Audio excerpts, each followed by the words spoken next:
नमस्कार व्यूअर्स, आपका स्वागत है रेडियो द्वारका में। आज हम आए हैं मिस्टर राजेश बंसल जी के पास। Rajesh Bansal ji founder managing director हैं मिडास फिनसर्व प्राइवेट लिमिटेड के और पिछले 26 वर्षों से इस क्षेत्र में काम कर रहे हैं और 1500 से ज़्यादा परिवारों को उनके फाइनेंशियल गोल अचीव करने में मदद कर रहे हैं। आज हम उनसे जानेंगे कि जो फ्लेक्सी कैप फंड होते हैं वो क्या होते हैं और वो किस तरह से निवेशकों के लिए उपयोगी हो सकते हैं। विशाल जी, जैसे कि आप जानते हैं, जितने भी इक्विटी म्यूचुअल फंड हैं उनको ब्रॉडली हम 5 कैटेगरी में डिवाइड कर सकते हैं।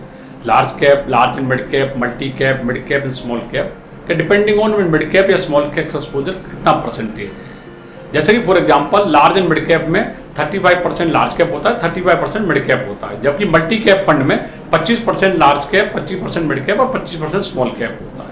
तो इन सब फंडों के अंदर ना रिस्ट्रिक्शन है सेबी के द्वारा कि फंड मैनेजर को मिनिमम क्राइटेरिया रखना पड़ेगा, जबकि फ्लेक्सी कैप फंड के अंदर ऐसी कोई रिक्वायरमेंट नहीं है। जैसा फंड मैनेजर चाहे उतना ही एक्सपोजर लार्ज कैप में या मिड कैप में, स्मॉल कैप में कर सकता है। अब इसका बेनिफिट क्या होता है, आप समझते हैं कि जब मार्केट बुल मार्केट में होती है इक्विटी और या मिड कैप और स्मॉल कैप की वैल्यूएशन बहुत डाउन होती है, अंडर वैल्यूड होते हैं, तब mid cap and small cap out perform करते हैं लार्ज कैप के सामने। सिमिलरली जब बियर मार्केट होती है, साइडवेज मार्केट होती है, तब लार्ज कैप आउट परफॉर्म करते हैं mid cap and small cap के फंडों के सामने। तो जब फंड मैनेजर की हमेशा कोशिश होती है कि राइजिंग मार्केट में, बुल मार्केट में मिड कैप और स्मॉल कैप का एक्सपोजर उसका ज्यादा हो और जबकि साइडवेज या बियर मार्केट में लार्ज कैप का एक्सपोजर ज्यादा हो। बाकी कैटेगरी जो फंड में, फंड मैनेजर के पास ये ऑप्शन नहीं है, वो उसको मिनिमम मैंडेट रखना पड़ेगा। फ्लेक्सी कैप फंड में फंड मैनेजर के पास पूरी चॉइस होती है, तो कब जब वो लार्ज कैप एक्सपोजर काफी 100% भी कर सकता है और चाहे तो उसको काफी सिग्निफिकेंटली घटा के mid cap and small cap बढ़ा सकता है। तो ICICI prudential mutual fund ICICI prudential flexi cap का नया एनएफओ लेके आ रहा है, जो 28 जून से खुलेगा और 12 जुलाई को सब्सक्रिप्शन के लिए बंद होगा।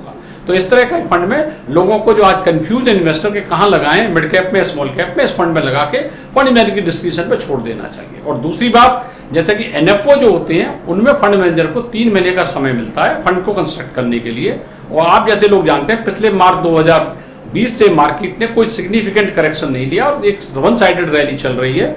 तो मार्केट में कुछ आने वाले समय में कुछ करेक्शन या साइडवेज मूवमेंट्स हो सकती हैं, तो फंड मैनेजर उन साइडवेज करेक्शन का भरपूर इस्तेमाल कर सकता है और अच्छा पोर्टफोलियो बना सकता है। तो इस फंड में इसलिए ये एडवांटेज होगी। Thank you sir.